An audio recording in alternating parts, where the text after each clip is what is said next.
Part 1 video में मैंने ये टू वे वायरिंग किया था और आपको मैंने क्वेश्चन किया था कि ये वायरिंग सही है या गलत। अगर ये गलत है तो क्यों है, तो उसका सही आंसर ये है कि ये गलत वायरिंग है। आइए देखते हैं कि ये वायरिंग क्यों गलत है। अभी हमारा लैंप बंद है और हम देखते हैं तो ये टू वे स्विच में अभी भी पावर ऑन है। देखो ये टेस्टर में दिखा रहा है लाइट ऑन हो रहा है, तो उसका मतलब ये हुआ कि यहाँ पे फेज चालू है। दूसरा टू वे स्विच में भी देखते हैं तो यहाँ पे भी देखो टेस्टर का लाइन ऑन हो रहा है, मतलब कि यहाँ पे भी पावर चालू है। अभी हम जो लैंप है उसका कवर ओपन करके देखते हैं, जो होल्डर है उसका।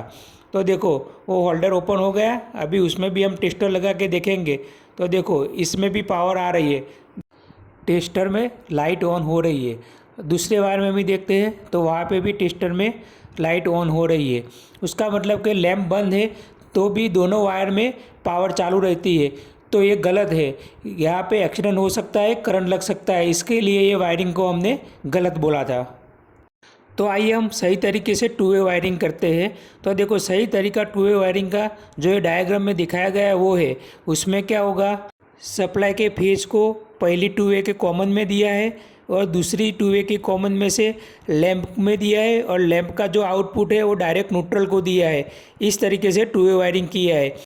तो आइए हम डायग्राम के हिसाब से पुरानी वायरिंग को सही करते हैं। तो उसके लिए पहले हम फेज और न्यूट्रल को निकाल देते हैं जो टू वे के सप्लाई में हमने दिया था। अब हम जो पहली टू वे के कॉमन में जो हमने लैंप का सप्लाई लगाया था वो निकाल के उसको सप्लाई के न्यूट्रल में हम कनेक्ट करेंगे। उसके बाद जो सप्लाई का फेज है उसको पहले टू वे स्विच के कॉमन में कनेक्ट करेंगे। देखो ये अब हमारा टू वे वायरिंग परफेक्ट हो गया है। अब हम उसका पावर सप्लाई ऑन करके उसका ट्रायल लेंगे, ये ठीक से काम कर रहा है कि नहीं कर रहा। ये अभी हमने पावर सप्लाई ऑन कर दिया है, अभी हम ये उसको ऑन ऑफ करके देखते हैं। तो आप देखो ये दोनों स्विचों से ऑन ऑफ हो रहा है। एक स्विच से ऑन होता है, दूसरी स्विच से ऑफ होता है, वही स्विच से ऑन होता है, वही स्विच से ऑफ हो रहा है, मतलब कि परफेक्ट काम कर रहा है। अभी एक लैंप ऑफ कंडीशन में है। अब हम देखेंगे इसके अंदर पावर है कि नहीं है। तो देखो यहाँ इनकमिंग में पावर है स्विच के। अभी हम लैंप का कवर ओपन करके देखेंगे कि इसमें पावर आ रही है कि नहीं आ रही। देखो ये दोनों वायर को हमने चेक किया है, किसी में भी पावर नहीं आ रही है। तो आपने देखा पार्ट 1 के वीडियो में यहाँ पे पावर आ रही थी, इसके लिए हमने उसको गलत वायरिंग बोला था और ये सही वायरिंग है।